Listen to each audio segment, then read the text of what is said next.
मुस्ताङबाट चाहिँ हामीले अनुमानित गरेको 15,000 ओभर चाहिँ मुस्ताङबाट चाहिँ च्याङ्ग्राहरू पोखरा र काठमाडौँ चाहिँ निर्यात भएको छ।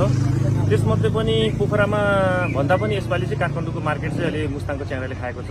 किनभने अब जस्तै तपाईँको यो उता रसुवा नाका र तातवानी नाका चाहिँ अलिकति पूर्ण रूपमा बन्द भएको कारणले थोरै मात्रा मात्र आएको कारणले होला त्यहाँ जुन काठमाडौँको व्यापारीहरू चाहिँ यसपालि वैकल्पिक च्याङ्ग्रा व्यापारको लागि चाहिँ मुस्ताङलाई ट्रान्जिट पोइन्ट बनाएको छ भने अहिले पोखराको सन्दर्भमा चाहिँ व्यापार व्यवसाय कस्तो छ भने एकदम च्यालेन्जिङ छ। अब सबैले मुस्ताङको च्याङ्ग्रा भनेको छ, स्वयं हामी मुस्ताङकै भएर हामीले मुस्ताङको च्याङ्ग्रा ल्याउँदा नि तिम्रो त मुस्ताङको च्याङ्ग्रा होइन भन्ने चाहिँ अब जस्तै ग्राहकहरूको एउटा कुरा छ भने अब माग अब त्यो के अरे प्राइस चाहिँ घटाघटाइ छ। अब भोलिबाट के हुन्छ त्यो चाहिँ थाहा छैन हेर्नु पर्ने।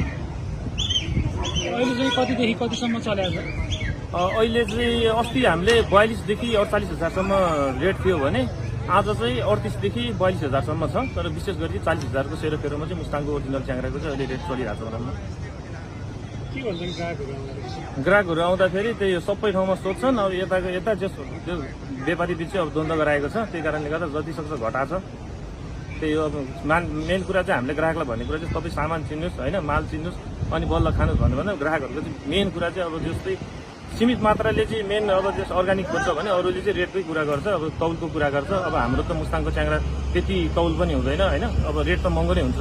रेट महँगो मुस्ताङको च्याङ्ग्राको किन हुन्छ भने अब जस्तै मुस्ताङको मान्छे विशेष गरी सबै बुद्ध धर्म मान्ने गर्छ र सकभर यो दसैँको लागि च्याङ्ग्रा नबेचौँ भन्ने हुन्छ। त्यही कारणले गर्दा हाम्रो मुस्ताङको च्याङ्ग्रा चाहिँ 25% मात्रै छिरेको छ। अब सँगसँगै यो च्याङ्ग्रा हुर्काउनलाई हामीलाई एकदम चुनौती छ। अब 4-5 वर्ष लाग्छ यसलाई हुर्काउन। ल हुर्केर मात्रै हुँदैन, स्वयं यसलाई चाहिँ अब तपाईँ जस्तो यो चाहिँ अब 3500 देखि 4,000 मिटरको हाइटमा हुन्छ, जसले गर्दा हिउचितुवासँग पनि हिउचितुवाको पनि नजिकको आहारा एकै दिनमा हिउचितुवाले तपाईँको 50-60 वटा च्याङ्ग्रा खाएको रेकर्डहरू पनि छ हामीसँग।